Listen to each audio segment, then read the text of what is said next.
আপনার মাথাকে যদি আপনি উঁচু করতে চান, যদি চান গোটা পৃথিবীর মানুষ আপনাকে সম্মান করুক, তাহলে আপনার মাথাটা আল্লাহর সামনে নিচু করতে হবে। আবার বলি, যদি চান গোটা পৃথিবীর মানুষ আপনাকে সম্মান করুক, তাহলে মাথাটা কার কাছে নিচু করতে হবে? আল্লাহর কাছে নিচু করতে হবে। আল্লাহর কাছে নিচু করলে আল্লাহ সুবহানাহু তাওয়াদা লিল্লাহি রাফাউল্লাহ। রাসূল সাল্লাল্লাহু আলাইহি ওয়াসাল্লাম বলেছেন, যদি আল্লাহর কাছে মাথা অবনত করে, তাহলে আল্লাহ তাআলা তার মাথাটাকে মানুষের কাছে উঁচু করে দেবেন। আপনি যদি সত্যি করতে ভালো মানুষ হতে চান, তাহলে নামাজের কোনোদিন মিস করেন। নামাজকে আপনি অক্সিজেনের মতো করে গ্রহণ করেন। নামাজ যেমনি ভাবে আপনার শরীরের জন্য অক্সিজেন প্রয়োজন, তেমনি ভাবে আপনার আত্মার জন্য কি দরকার? নামাজের দরকার। নামাজ পড়লে আল্লাহ সুবহানাহু ওয়া তাআলা আপনার অন্তরে যত অশান্তি আছে সব আল্লাহ তাআলা দূর করে দেবেন। আপনার অন্তরটা প্রশান্ত হয়ে যাবে। আলা বিযিকরিল্লাহি তাতমাইন্নুল কুলুব। আল্লাহর জিকিরে অন্তরটা প্রশান্ত হয়ে যায়। মন খারাপ, আপনি নামাজ দাঁড়িয়ে যান না। আচ্ছা, আপনার চেয়ে বেশি শক্তিশালী কি আল্লাহ না? বলেন তো। আমাদের চেয়ে শক্তিশালী কে? এই সব কিছু নিয়ন্ত্রণ করে কে? আপনার সঙ্গে সন্দেহ আছে? আচ্ছা, একবার চিন্তা করে দেখেন তো, আমাদের কথা একবার ভাবেন, আর আকাশের সূর্যের কথা একবার ভাবেন তো। সূর্যটা কি আমাদের চেয়ে ছোট না বড়? এই পৃথিবীর চেয়ে সূর্য কত গুণ বড়? 13 লক্ষ গুণ বড়। সূর্যের চেয়ে তারকা কত গুণ বড়? বিলিয়ন বিলিয়ন গুণ বড় না? আকাশে কয়টা তারকা আছে? কত আছে? এটা কোনো ধারণা আছে? নাসা কেবলমাত্র তাদের লেটেস্ট টেকনোলজি হাবল টেলিস্কোপের মাধ্যমে তারা বলেছে, এই আমাদের সূর্যটা যেই গ্যালাক্সিতে বসবাস করে, ওই গ্যালাক্সিতে প্রায় এইরকম সূর্য আছে 200 বিলিয়ন। কত বিলিয়ন? আর আমাদের গ্যালাক্সিটা যে ইউনিভার্সে আছে, ওই ইউনিভার্সে প্রায় 100 বিলিয়ন গ্যালাক্সি আছে। তাইলে ওই ইউনিভার্সটা কত বড়? এখন কি পৃথিবী ইউনিভার্সে আছে না মাল্টিভার্সে আছে? মাল্টিভার্স। এখন ইউনিভার্স না, এখন একটা না, এখন হচ্ছে মাল্টি, মানে অনেক অনেক মহাবিশ্ব। এই এক একটা মহাবিশ্ব কে নিয়ন্ত্রণ করেন বলেন তো? এই রাস্তা দিয়ে যদি কোনো ট্রাফিক পুলিশ না থাকে, তাহলে কি রাস্তায় গাড়ি মতো চলবে? সব উল্টা যাবে, অ্যাক্সিডেন্ট হবে। তাহলে এত কিছু চলে, এগুলো কোনো নিয়ন্ত্রণ ছাড়াই চলে? যিনি এগুলোকে নিয়ন্ত্রণ করেন, তিনি কত মহাশক্তিধর হতে পারেন। আপনি তার কাছে কেন আপনার নিজকে সুপর্দ করবেন না? আপনি যখনই বিপদে পড়েন, নামাজে দাঁড়িয়ে যান না, 2 রাকাত নামাজ আদায় করেন মনোযোগের সাথে। চোখটা বন্ধ করে বলেন তো সুবহানাল্লাহ। মনে একটু ধাক্কা লাগে কিনা বলেন তো? একটু ধাক্কা লাগে। নামাজটাকে মনোযোগ দিয়ে 2 রাকাত সালাত মনোযোগ দিয়ে পড়ে বলেন আল্লাহকে, সিজদায় গিয়ে বলেন, আল্লাহ এটা আমার বিপদ, তুমি আমার বিপদটা দূর করে দাও। দেখেন না, ইউ এক্সপেরিমেন্ট টুডে। আজকে এটা করে দেখেন যে আপনার ওই বিপদ সমাধান হয়ে যায় কিনা। আপনি জানেন রাসূলুল্লাহ সাল্লাল্লাহু আলাইহি ওয়াসাল্লাম বলেছেন, আল্লাহ তাআলা এমন, তার কাছে না চাইলে তিনি রাগ করেন, তার কাছে চাইলে তিনি কি হন? সন্তুষ্ট হন। আপনি চান না। হাদিসে কুদসিতে এসে আল্লাহ রাসূল সাল্লাল্লাহু বলেন, আল্লাহ তাআলা বলেন, হে মানুষ, তোমরা যদি সবাই আদম থেকে শুরু করে কিয়ামত পর্যন্ত যত লোক আসবে তারা সবাই, এবং সকল জিন, তারা যদি একটা মাঠে উপস্থিত হয় এবং তারা প্রত্যেকে যা লাগবে তা আমার কাছে চায়, আমি যদি তাদের প্রত্যেককে তাদের চাওয়া অনুসারে প্রদান করি, তাইলে আমার ভান্ডারে ততটুকু পর্যন্ত টান পড়বে না যতটুকু একটা বিশাল মহাসমুদ্র থেকে একটা নিরলে মানে সুই দিয়ে যদি পানি তোলা হয় যতটুকু টান পড়বে। তাহলে তার ভান্ডারে তো অভাব নেই। আপনি চাইতে পারেন, আপনি বলতে পারেন না, হে আল্লাহ তুমি আমাকে রাজত্ব দাও। বলতে পারেন কিনা? বলুন, আল্লাহ তুমি আমাকে রাজত্ব দাও। এটা বলুন আল্লাহকে, অন্তর থেকে বলুন। নিজের উপর অবিশ্বাস রাখবেন না। চাইতে যদি আপনার আমারে আল্লাহ দেবে নাকি, আমি কি পাওয়ার যোগ্য? তাহলে আল্লাহ আপনি কেন দেবেন? বলুন। বড় স্বপ্ন দেখা এটা বড় মানুষেরই সাজে। আব্দুল কালাম আজাদ বলেছেন না, বা মানে ইন্ডিয়ার প্রেসিডেন্ট, তিনি কি বলেছেন? মানুষ তার স্বপ্নের মতো বড়। If you can dream it, you can make it. আপনি স্বপ্ন দেখতে পারেন, তাহলে আপনি এটা করবেন। আপনি ইগলের মতো হন, মানে আপনি আকাশে উড়ে বেড়াচ্ছেন, এরকম টাইপের আপনার নিজকে আপনি তৈরি করুন, যে আপনি অনেক বড় স্বপ্ন দেখছেন, অনেক বড় কিছু আপনি করবেন। এভাবে আপনাদের নিজদেরকে আপনাদের তৈরি করা দরকার। রাসূলুল্লাহ সাল্লাল্লাহু আলাইহি ওয়াসাল্লাম নবীজি, তিনি কোনোদিনই এমন হয় নাই যে তিনি আজকে ক্লান্ত, তিনি দাওয়াতি কাজ করেন না। তিনি আজকে ক্লান্ত, তিনি নামাজ পড়েন না। তিনি আজকে ক্লান্ত, তিনি কোরআন পড়েন না। তিনি আজকে ক্লান্ত, তিনি মানুষদেরকে নামাজের জন্য ডাকেন না। এগুলো কোনোদিনই হয় না তার জীবনে। তিনি যা করেছেন কন্টিনিউয়াসলি তিনি সেই কাজটি করেছেন, এভরিডে তিনি করেছেন। এবং আপনিও যদি বড় হতে চান, তাহলে আপনি এটা করবেন, এভরিডে করেন। রুটিন, আপনাদের রুটিনের মধ্যে কমপক্ষে এরকম কয়েকটা জিনিস লিখে রাখেন যে আপনি এই কাজগুলোই করবেন ডেইলি। আপনি মনে রাখবেন, বড় কাজ মানুষকে বড় বানায় না, ছোট কাজ অব্যাহতভাবে যখন মানুষ করে তখন তিনি বড় হয়ে যান। অর্থাৎ আপনি যে কোনো আপনার ফোকাসটাকে ঠিক রেখে আপনি ওই পথে অব্যাহতভাবে আপনি চলেন, যেমনি ভাবে আপনার নবী সাল্লাল্লাহু আলাইহি ওয়াসাল্লাম চলে গিয়েছেন। সম্মানিত ভাইরা বোনেরা, আপনি একটু হাত তোলেন তো, সর্বশেষ কবে কেঁদেছেন? একজন হাত তোলেন তো। গত 1 সপ্তাহের মধ্যে কেঁদেছেন এরকম কেউ আছেন? একজন আছে, দুইজন আছে। সুবহানাল্লাহ। আপনি কাঁদতে না পারলে আপনি কিভাবে শান্তি পাবেন? কান্না তো শান্তির জন্য প্রযোজ্য, শান্তির জন্য প্রয়োজন, ভয়াবহভাবে প্রয়োজন। যখন আপনি কাঁদেন, এটা বৃষ্টির প্রাণীর মতো, জানেন যখন বৃষ্টি আসে তখন কি হয়? চারিদিকে যত ময়লা আবর্জনা আছে সব কেটে যায় না? কাঁদতে পারলে কেটে যায়, আর আপনার কষ্টগুলো কেটে যায়, কষ্টগুলো দূর হয়ে যায়। আর যদি আল্লাহর কাছে কাঁদতে পারেন, আল্লাহ সুবহানাহু ওয়া তাআলা এই কান্নার কারণে আপনার মর্যাদা বাড়িয়ে দেবে। এই পৃথিবীতে সবচেয়ে বেশি নামাজ পড়েছে কি বলেন তো? আপনারা কি বুঝতে পারেন নাই? পৃথিবীর সবচেয়ে বেশি নামাজ পড়েছে কি? দিনের বেলা আমরা কয় রাকাত নামাজ পড়ি? সর্বোচ্চ 17 রাকাত, তিনি সর্বনিম্ন 40 রাকাত নামাজ আদায় করতেন। আমাদের নামাজ কয় ওয়াক্ত? 5 ওয়াক্ত, তার নামাজ ছিল 6 ওয়াক্ত। কয় ওয়াক্ত ছিল? 6 ওয়াক্ত। তিনি ডেইলি কমপক্ষে 8 বার নামাজ আদায় করতেন। কয়বার? 8 বার। ফজরের 5 ওয়াক্ত তো আছেই, তাহাজ্জুদের নামাজ আছে, এবং কি আছে? সলাতুল ইশরাক আছে না? সলাতুল ইশরাক, সলাতুল ইশরাক, সলাতুল আওয়াবিন, সলাতুল দোহা। এবার চিন্তা করে দেখেন তিনি কত নামাজ আদায় করতেন। কারণ কি? আপনার যত আপনি আল্লাহ সুবহানাহু ওয়া তাআলার সামনে সিজদা লুটিয়ে পড়বেন, তত আল্লাহ আপনার সম্মান বাড়িয়ে। আপনারা বলেন তো, আপনারা ঘুমান কি রাতে না দিনে? রাতের বেলা। আল্লাহ কি রাতকে ঘুমের জন্য পাঠিয়েছেন নাকি দিনকে ঘুমের জন্য পাঠিয়েছেন? যদি আপনারা সফল হতে চান তাহলে ঘুমাবেন রাতেই, দিনের বেলা ঘুমাবেন না। দিন আল্লাহ সুবহানাহু ওয়া তাআলা ঘুমের জন্য পাঠান নাই। পৃথিবীর সফল দেশগুলোতে জানতো, অথবা দুনিয়ার দৃষ্টিতে যারা সফল, স্যারকেও জিজ্ঞেস করে দেখেন তো, সফল মানুষরা দিনের বেলা ঘুমায় না, ঘুমানো চিন্তাই করতে পারে না। How come? আপনি দিনের বেলা, আপনি সকালে ঘুম থেকে উঠতে পারেন না, তাহলে আপনি দুনিয়া জয় করবেন কিভাবে? আপনি তো কম্বল ছাড়িয়ে উঠতে পারেন না, আপনি তো বিছানাকেই জয় করতে পারেন, আপনি দুনিয়া জয় করবেন কিভাবে? বিছানা জয় করা শিখুন। জঙ্গলের প্রাণীগুলো যদি আপনার আগে, জঙ্গলের প্রাণীগুলো যদি আপনাদের আগে ঘুম থেকে উঠে তাদের শিকারের জন্য যেতে পারে, তাহলে বুঝবেন জঙ্গলের প্রাণীর চেয়ে আপনি নিচু, জঙ্গলের প্রাণীর চেয়ে আপনি কি পিছিয়ে আছেন। ওরা সফল, কিন্তু আপনি সফল হবেন না। আপনার জঙ্গলের প্রাণীর, পশু পাখির আগে আপনাকে ঘুম থেকে জেগে উঠতে হবে, আপনাকে আপনার কাজে যেতে হবে। আপনি যান চায়না গিয়ে দেখেন ওদের অফিস কখন শুরু হয়। আপনি এই জাপানে যান, সবার একেবারে পূর্বে দেশ, গিয়ে দেখেন তো তাদের সকাল কখন শুরু হয়। আপনি যদি দুনিয়ায় সফল হতে চান তাহলে আগে আপনাকে ঘুম থেকে উঠতে হবে, আখেরাতে সফল হতে হলে আগে আপনাকে উঠতে হবে। একটু আর্লি উঠুন না, একটু সালাতুত তাহাজ্জুদের নামাজ আদায় করুন। তাহাজ্জুদ যদি আপনি আদায় না করেন তাহলে কোনোদিন আপনি ঈমানের ফিল পাবেন না। রাতের ইবাদত না করলে কোনোদিন ফিল পাবেন না। আপনার নিজকে কেন আপনি সুখ থেকে বঞ্চিত করবেন? ফেক সুখের পেছনে ঘুরে লাভ নাই। কম্পিউটার গেমসে কেন আপনি সময় দেবেন? আপনি কেন ইউটিউবে 1000 ঘন্টা, আপনি নেটফ্লিক্সে আপনি কেন গান অথবা অমুকের সিনেমা দেখে, লেটেস্ট রিলিজ কি আছে এটা দেখে, অ্যাডভেঞ্চারাস কি নতুন জিনিস এসছে এগুলো দেখে কেন আপনার সময় আপনি নষ্ট করবেন? আপনার অনেক বড় হওয়ার অধিকার আছে, যোগ্যতা আছে, ক্ষমতা আছে, এবং আল্লাহ তাআলা আপনাকে এই পটেনশিয়াল দিয়ে তৈরি করেছেন। অতএব সময় যদি কাটান তাহলে প্রোডাক্টিভলি কাটান, সেটা আপনার নিজের কল্যাণে কাটান। আপনার রাসূল যেমন ভাবে কেটেছেন।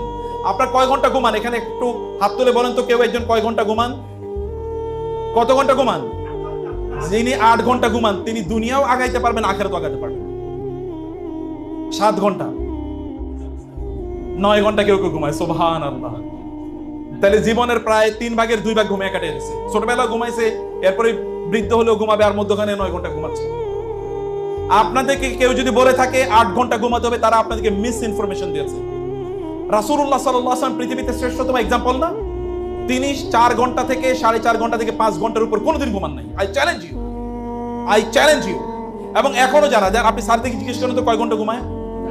এই যে 4 ঘন্টা ঘুমাইছে দেখেন, 4 ঘন্টা ঘুমায়। এবার প্রিন্সিপাল স্যারকে জিজ্ঞেস করেন কয় ঘন্টা ঘুমায়। স্যাররা তো এখানেই, যে এখানে তো উপস্থিত আছেন, তো স্যাররা তো ইউনিভার্সিটিতে চলে আসেন, দিনের বেলা তো আর ঘুমানোর সময় পান না। রাতেও নিশ্চয়ই 11টা-12টার আগে ঘুমান না, নাহলে 11টায় ঘুমান, এরপরে ফজরের জন্য উঠে যান, অথবা তাদের অন্যান্য কাজ থাকে। 4-5 ঘন্টার বেশি ঘুমায় কিভাবে মানুষ? যে ডাক্তার আপনাদেরকে বলেছে 8 ঘন্টার বেশি 8 ঘন্টা ঘুমাতে হয়, আমি চ্যালেঞ্জ করে বললাম একজন ডাক্তারে গিয়ে বলেন আপনি 8 ঘন্টা ঘুমান, রুটিন দেন আমাকে। একজনকে আমি চ্যালেঞ্জ করে বললাম এখানে। অতএব এটা একটা ফেক ইনফরমেশন। ঘুমের সময় কমিয়ে দেন। আপনি ঘুমাবেন গিয়ে কবরে, এরপরে করবেন কি? কবরে গিয়ে করবেন কি? দুনিয়া তো কাজের জায়গা, এখানে তো আপনার ঘুমের জায়গা না। এবং আপনার নবীজি কি করেছেন? তাকে স্ট্যান্ডার্ড হিসেবে নেন, তাকে এক্সাম্পল হিসেবে নেন। তার চেয়ে সফল পৃথিবীতে কেউ না। দুনিয়ার মানদণ্ডে, আখিরাতের মানদণ্ডে কোথাও তার চেয়ে বেশি সফল নাই।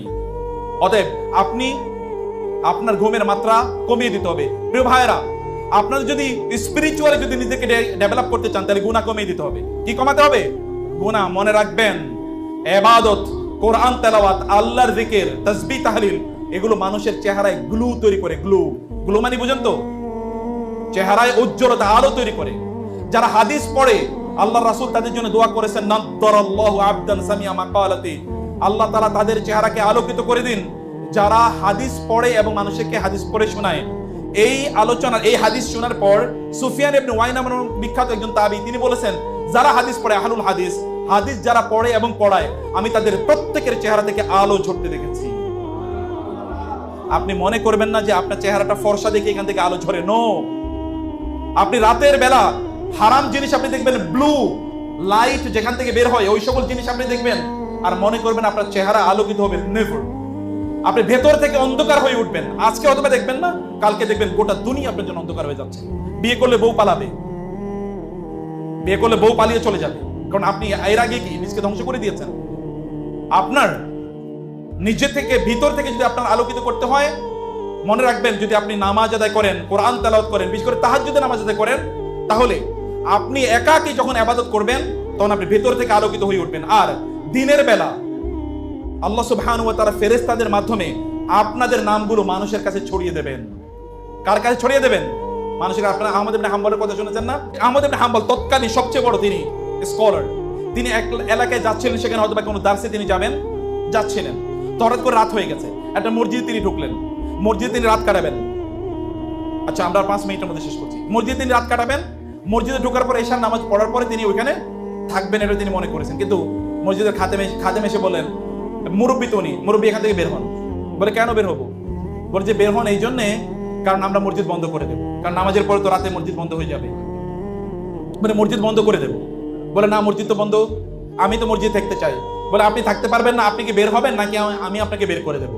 উনি বের হতে চাচ্ছিলেন না, আর এই খাদেম তাকে পাজা কোলা করে মসজিদের বাইরে নিয়ে রেখে আসলেন। এখন তিনি রাস্তায় বসে আছেন, চিন্তা করলেন যে আমি এখন যাব কোথায়, আমি কি যাব কোথায়? কারণ তখনকার যুগে তো আর, এখন থেকে আমি 1200 বছর আগের কথা বলছি, তখন তো এরকম হোটেল, মোটেল অথবা ধরেন হাইওয়ে রেস্টুরেন্ট এরকম কোনো কিছু ছিল না। অতএব তিনি থাকবেন কোথায়? কেউ তাকে আবার চেনেও না। এখন তো আর ফেসবুক, ইউটিউবের মতো তখনকার এমন কোনো সোশ্যাল মিডিয়া ছিল না বা টেলিভিশন ছিল না যে লোকেরা তাকে চিনবে। অতএব এই কারণে তিনি রাস্তায় বসে আছেন। এর মধ্যে ওই দিক দিয়ে একজন, মানে বেকার পর্যন্ত, বেকার না বেকার, যিনি কেক বানান, মানে রুটি বানান, এরকম একজন লোক এগিয়ে যাচ্ছিলেন। যাওয়ার পরে দেখবেন বৃদ্ধ লোক বসে আছেন। আপনি এখানে বসে আছেন কেন? বলে, আমি মসজিদ থাকতে চেয়েছি কিন্তু মসজিদ আমাকে থাকতে দিল না। তিনি বলেন, আচ্ছা ঠিক আছে, কোনো সমস্যা নেই, আপনি চলেন আমার বেকারিতে চলেন, আমি আপনাকে আমার বেকারিতে রাখবো। আমি বাসায় যেতে চাচ্ছিলাম, বাসায় যেমন আপনি আমার বেকারিতে থাকবেন। ওনাকে বেকারিতে নিয়ে গেলেন, নিয়ে তাকে একটু থাকতে দিলেন। কিন্তু এই যে বেকারির মালিক যিনি, ইনি সাধারণত রাতে রুটি বানান, দিনের বেলা রুটি বিক্রি করবেন। তিনি রুটি বানাচ্ছেন আর তিনি পড়ছেন সুবহানাল্লাহ, আলহামদুলিল্লাহ, আল্লাহু আকবার, লা ইলাহা ইল্লাল্লাহ। কারণ কাজ নাই তো, রুটি বানাচ্ছেন আর তিনি তাসবিহ পড়ছেন। ওই যে আহমদ ইবনে হাম্বল, ইমাম যুগের সবচেয়ে বড় আলেম, তিনি অবাক হয়ে তাকাচ্ছেন, এই লোক রুটি বানায় আর তাসবিহ পড়ছে। সাধারণত রুটি বানায় যারা এরকম কাজ করে তারা তো এরকম করার কথা না, তাসবিহ পড়ছে আর সারা রাত এরকম করেছে। ফজরে যখন আজান হলো তখন ইমাম তাকে বললেন, ভাই তুমি সারা রাত রুটি বানালা আর তাসবিহ পড়লা, তুমি ঘুমাইলা না? বলো, না আমি তো ঘুমাই না, আমি রুটি বানাই। তাসবিহ পড়লা যে? বলো, আমি সারা রাত এরকমই করি, কাম নাই তো, এই যে কারণে আমি রুটি বানাই আর তাসবিহ পড়ি। বলে, তাহলে তো মাশাআল্লাহ, তুমি তো অনেক আল্লাহওয়ালা মানুষ, তাহলে আল্লাহ তাআলা তো তোমাকে অনেক ভালোবাসেন, তোমার যা মনে চায় তুমি আল্লাহকে বললো তো আল্লাহ তাআলা তোমাকে দিয়ে দেন। ওনার একটু ইচ্ছা যে উনি তারা একটু বললো আমার জন্য দোয়া করে, এমন ইচ্ছা। বলে, হ্যাঁ আমি আল্লাহর কাছে যা চাই আমি তাই পাই, আমার খুব সুখ, কোনো সমস্যা নাই, কিন্তু একটা জিনিস এখনো আমি পাই না, আমি আল্লাহর কাছে অনেক চাইছি। বলে, কি? বলে, আমি আল্লাহর কাছে বলছি, আল্লাহ এই যুগের সবচেয়ে বড় আলেম আহমদ ইবনে হাম্বলের দেখতে চাই, আমি কেবল আল্লাহর কাছে এই দোয়া করতেছি, কিন্তু এখনো পাই নাই। তিনি তারা জড়িয়ে ধরে বলেন, ভাই আমি তো আহমদ ইবনে হাম্বল, দেখো না আল্লাহ তাআলা আমার পা ধরে তোমার রুটির দোকানে আমার টাইনা নিয়ে এসে আমার নামে আহমদ ইবনে হাম্বল। যখন আপনি রাতের অন্ধকারে আল্লাহকে বলবেন, দিনের আলোর মধ্যে আল্লাহ সুবহানাহু ওয়া তাআলা মানুষের কাছে আপনার নামগুলো ছড়িয়ে দেবেন। উনি তো জানেন না, উনি তাকে চেনেন না, কিন্তু তিনি মনে চেয়েছেন, আল্লাহ তাআলা তাকে এটা প্রদান করেছেন। আপনারা কেন আপনাদের নিজেদেরকে এই সুখ থেকে বঞ্চিত করবেন? হারামের দিকে যাবেন না, এটা আপনার চেহারাকে অন্ধকারাচ্ছন্ন করে দেবে, গোটা জীবনকে অন্ধকারাচ্ছন্ন করে দেবে। আপনি জানেন তো, গান শুনলে অন্তরে নেফাকি তৈরি হয়, তখন ইবাদতের স্বাদ পাবেন না। কোরআন তেলাওয়াত শুনে আপনি মজা পাবেন না। কোরআন তেলাওয়াত শুনে কেঁদেছেন কবে বলেন? আপনারা এখন দেখেন, এখনো ইউটিউবে আপনি সার্চ করেন, দেখবেন যে কোরআন তেলাওয়াত শুনে কাঁদা, এরকম দেখেন হাজার হাজার দৃশ্য। আপনার কি কোনোদিন এরকম কাঁদতে মনে চায় না কোরআন তেলাওয়াত শুনে? আপনার অন্তরে একটা ইম্প্যাক্ট তৈরি হোক, একটা ধাক্কা তৈরি হোক, আপনার ভালো লাগুক, এটা কি আপনি চান না? চাইতে হলে আপনাকে হারাম জীবন থেকে মুক্ত থাকতে হবে। আপনি এর মধ্যে প্রিয় বন্ধুরা যদি গুনাহ করে থাকেন, নো প্রবলেম, তওবা করুন, ইস্তেগফার করুন। তওবা ইস্তেগফার এটা ডিটারজেন্টের মতো, এটা সাবানের মতো। আপনার জামা কাপড়ে যদি কোনো ময়লা লেগে থাকে, সাবান দিয়ে ধুইলে যেমনি ভাবে এটা পরিচ্ছন্ন হয়ে যায়, তওবা এবং ইস্তেগফার করলে এভাবে আপনার গোটা জীবনটা পরিচ্ছন্ন হয়ে যাবে। একজন নারী তিনি জিনা করেছেন এবং একজন পুরুষ, দুজনই এরকম দুটো ঘটনা এবং দুটোই সহিহ বিশুদ্ধ ঘটনা। নারী রাসূলের কাছে আসলেন এবং বললেন, ইয়া রাসূলুল্লাহ, আমি জিনা করেছি, আপনি আমাকে শাস্তি দেন। আপনি জানেন জিনার শাস্তি কি? রাসূল বলেন, ঠিক আছে, তোমার বাচ্চা হোক, তারপরে আসো। বাচ্চা হওয়ার পরে বলেন, ইয়া রাসূলুল্লাহ, আপনি আমাকে শাস্তি দেন। বলেন, না, ওকে দুধ খাওয়াই আসো, ও বড় হোক। দুধ খাওয়ানোর পরে তারপরে তার বাচ্চাকে নিয়ে তিনি এসে দেখালেন, ইয়া রাসূল, এই যে দেখেন বড় হয়ে গেছে, এখন আর ওর মায়ের দুধ খাওয়া লাগে না। রাসূল সাল্লাল্লাহু আলাইহি ওয়াসাল্লাম এবার তাকে শাস্তি প্রদান করলেন। ওমর রাদিয়াল্লাহু তাআলা বললেন, কি নির্লজ্জ মহিলা, এরকম একটা অপরাধ করলো। রাসূল বলেন, ওমর এবং অন্য সাহাবীদেরকে বলেন, নো, তার ব্যাপারে কোনো কিছু কথা বলা যাবে না।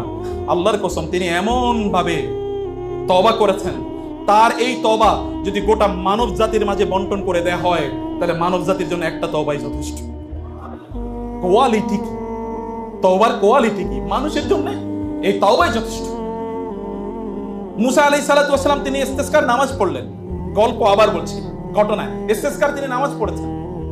এরপর ইস্তেসকার নামাজ পড়লে তো বৃষ্টি প্রার্থনা নামাজ, বৃষ্টি হবেই। মুসা নামাজ পড়েছেন, বৃষ্টি হবেই। তো বলা হলো যে আমার বৃষ্টি হচ্ছে না কেন, এরকম একটা মানে ইস্যু। বলো যে তোমার এখানে এমন একজন লোক আছে যে এমন একটা অপরাধ করেছে যে অপরাধের কারণে বৃষ্টি হচ্ছে না। মুসা আলাইহিস সালাম বললেন, এমন কে আছো যে এমন অপরাধ করেছো তোমার কাছে তোমার কারণে বৃষ্টি হয় নাই, তুমি এখান থেকে বের হয়ে যাও। আচ্ছা, কেউ কি বের হবে? কি মনে হয় বের হলে তো এভরিওয়ান উইল স্পট এই লোকটাই খারাপ, এর কারণে হয়েছে। এরপরে ফেসবুক গরম হয়ে যাবে নাকি? লোকটা আর বের হলো না। কিছুক্ষণ পরে কি, আধা ঘন্টা 10-15 মিনিট বা আধা ঘন্টা পরে জোর করে বৃষ্টি হয়েছে। মুসা আলাইহিস সালাম বললেন, আল্লাহ, ঘটনা তো বুঝলাম না, বৃষ্টি হলো না, এক লোক আছে এখানে এই কারণে, তো সেই লোক তো বের হয় না, তাহলে বৃষ্টি এখন কেন হলো? তখন তাকে জানানো হলো, যেই লোকের ব্যাপারে বলেছি যে তার কারণে বৃষ্টি হয় না, এবার তার কারণেই বৃষ্টি হয়েছে। বলেন কি? বলে, হ্যাঁ, তিনি এমন তওবা করেছেন যেই তওবার কারণে আল্লাহ এমন সন্তুষ্ট হয়েছেন যে তার এই তওবার কারণে আল্লাহ তাআলা এবার বৃষ্টি দিয়ে দিয়েছেন। তওবা করুন। আপনি করবেন না কেন? আপনি করবেন না কেন? আপনি অন্যায় করলে, অপরাধ করলে আপনি আল্লাহকে বলুন, রাতের অন্ধকারে বলুন, দিনের আলোতে বলুন, আপনি বিড়বিড় করে বলুন আল্লাহকে। আল্লাহ সুবহানাহু ওয়া তাআলা আপনাকে একজন ভালো, একজন পবিত্র মানুষে পরিণত করে দেবেন। প্রিয় ভাইরা, আমি লাস্ট যেই পয়েন্টটি কেবল এটার মধ্যেই 1 মিনিট আপনাদেরকে বলে শেষ করে দিতে চাই। আমি আপনাদেরকে বলতে চাই যে আপনারা তো ছাত্র, তাই না? আপনারা ছাত্র, আপনাদের পড়াশোনা কিভাবে করছেন বলেন? আপনি ছাত্র, পড়ায় আপনার কতটুকু সময় কাটাচ্ছেন? ডেইলি কতটুকু সময় কাটান পড়ার জন্য? আপনি যদি ডেইলি, সালাফরা কি করেছেন? আব্দুল্লাহ ইবনে সাল্লাম রাদিয়াল্লাহু তাআলা রাসূলের সাহাবী, সময়টাকে 3 ভাগ করেছেন। 1 ভাগ পড়াশোনার জন্য, আরেক ভাগ ইবাদতের জন্য, আরেক ভাগ নিজের জন্য। এইভাবে তারা জগৎ শ্রেষ্ঠ হয়েছেন। আপনি কেন একজন আবু বকর হতে পারবেন না, যার ব্যাপারে রাসূল বলেছেন, আরহাম উম্মতি বি উম্মতি আবু বকর, আমার উম্মার মধ্যে শ্রেষ্ঠতম রহমওয়ালা হলো আবু বকর। আপনি কেন একজন আবু উবাইদা ইবনে জাররাহের মতো হবেন না? আপনি বলেন তো, যদি এখন আপনাকে বলা হয় যে ফেরেশতারা আপনার এবার হিসাব নেবে, আপনি কেমন হবেন? আপনি একজন কেন মুসাব ইবনে উমাইরের মতো হবেন না? এই যে মুসাব ইবনে উমাইর মক্কার সবচেয়ে সুদর্শন যুবক এবং মক্কার সবচেয়ে দামি জামা কাপড় যিনি পরতেন, কিন্তু তিনি ইসলামের প্রথম অ্যাম্বাসেডর হয়েছেন, তিনি সমাজের সবচেয়ে ভালো মানুষ হয়েছেন। তার জামা কাপড়গুলো বিদেশ থেকে কিনে নিয়ে আসা হতো, কিন্তু যখন তিনি উহুদের যুদ্ধে শাহাদাত বরণ করেন, তখন তার লাশ কাপড় দিয়ে ঢাকার জন্য কাপড় খুঁজে পাওয়া যাচ্ছিল না। একটা মাত্র কাপড় পাওয়া গেছে, এর যদি সামনের দিকে নেওয়া হয় তাহলে মাথা ঢেকে, পা ঢাকে না, পায়ের দিকে আনলে মাথা ঢাকে না, পা ঢেকে যায়। রাসূলুল্লাহ সাল্লাল্লাহু আলাইহি ওয়াসাল্লাম বলেন, এবার ইসকির নামক এক ধরনের ঘাস, দুর্বা গাছের মতো, ওই ঘাস নিয়ে আসো, এটি দিয়ে তার পা ঢেকে দাও, বা তার মাথা কাপড় দিয়ে ঢাকো, পা এগুলো দিয়ে ঢেকে দাও। এবং যখন এগুলো দিয়ে ঢেকে দেওয়া হচ্ছিল, তখন রাসূল তাকে কেঁদে দিয়েছিলেন। মক্কার সবচেয়ে সুদর্শন যুবক, যার জামা কাপড় মক্কায় তৈরি হতো না, সিরিয়ায় তৈরি হতো, যার পারফিউম মক্কায় বিক্রি হতো না, সিরিয়া থেকে আনা হতো, সেই যুবক আজকে যখন তাকে কবর দেওয়া হচ্ছে, তখন তার জন্য যথেষ্ট পরিমাণ কাপড় পর্যন্ত নাই। তার জন্য কাপড় নাই, হয়েছে কি হয়েছে? কিন্তু গোটা পৃথিবীর যুবকদের কাছে তিনি সেলিব্রিটি হয়ে গিয়েছেন। আপনি কেবলমাত্র ক্ষণিকের উত্তেজনা, ক্ষণিকের এনজয়মেন্ট, এন্টারটেনমেন্ট, ক্ষণিকের কেবল সেলিব্রিটি, এটা হয়ে লাভ কি? আপনি পার্মানেন্ট সেলিব্রিটি হন, যেন লোকের আপনাকে শ্রদ্ধা করে, আপনাকে সম্মান করে, আপনার নবীর চরিত্রের জন্য আপনারা লালন করতে পারেন। এখন আপনাকে প্রচুর পড়তে হবে, প্রচুর পড়ুন, ডেইলি পড়ুন, নতুন বই পড়ুন। হাজবি জাবি বই পড়বেন না যেগুলো আপনাকে ক্ষণিকের আনন্দ দেবে কিন্তু আপনাকে সত্যিকার অর্থে মানুষ বানাবে না, আপনাকে ইনফ্লুয়েন্সিয়াল বানাবে না, সমাজের জন্য ইম্প্যাক্ট তৈরি করবে না। আপনি সমাজে ইম্প্যাক্ট তৈরি করতে হলে আপনাকে অবশ্যই, যদি আপনি সমাজে ইম্প্যাক্ট তৈরি করতে চান তাহলে অবশ্যই অবশ্যই আপনাকে মানুষের জন্য কাজ করার জন্য নিজকে যোগ্য করে গড়ে তুলতে হবে। মানুষের জন্য কাজ করার জন্য আপনাকে অবশ্যই দেরি করবেন না। আমার মনে হয় যে স্যারদেরও এরকম আয়োজন করা দরকার, যে গণ বিয়ের আয়োজন করে দেওয়া দরকার। কি খুঁজি হ্যাঁ, গণ বিয়ের আয়োজন করে দরকার, কিন্তু তার জন্য সঠিক বয়সে বিয়ে করেন। আপনি যখন বুড়া হয়ে যাবেন তখন বিয়ে করে লাভ কি? বুড়া হয়ে তো আর বিয়ে করে লাভ নাই। বিয়ের তো পার্টিকুলার একটা টাইম আছে, একটা বয়স আছে নাকি? এই বয়সে বিয়ে করুন, কিন্তু বিয়ে করার জন্য আপনার নিজেকে আপনি যোগ্য করে গড়ে তুলুন, যোগ্য করে নৈতিকভাবে যোগ্য করুন। আর আল্লাহকে বলুন, আল্লাহ আমি বিয়ে করতে চাই, তুমি আমার জন্য ব্যবস্থা করে দাও। ইনশাআল্লাহ নিজের নৈতিকতা, জ্ঞান, প্রজ্ঞা, চরিত্র এবং নিজের মধ্যে তাকওয়া তৈরি করা। প্রিয় ভাই, অন্ধকারে গুনার পথে চলা এটা খুবই সহজ, কিন্তু অন্ধকারে গুনাহ থেকে নিজকে নিয়ন্ত্রণ রাখা এটা খুবই কঠিন। আর যারা অন্ধকারে মানুষের চোখের আড়ালে তাদের নিজেকে নিয়ন্ত্রণ করতে পারে, তারাই গোটা জীবন, তারা জীবনে সবচেয়ে সফল হয়, তারাই সব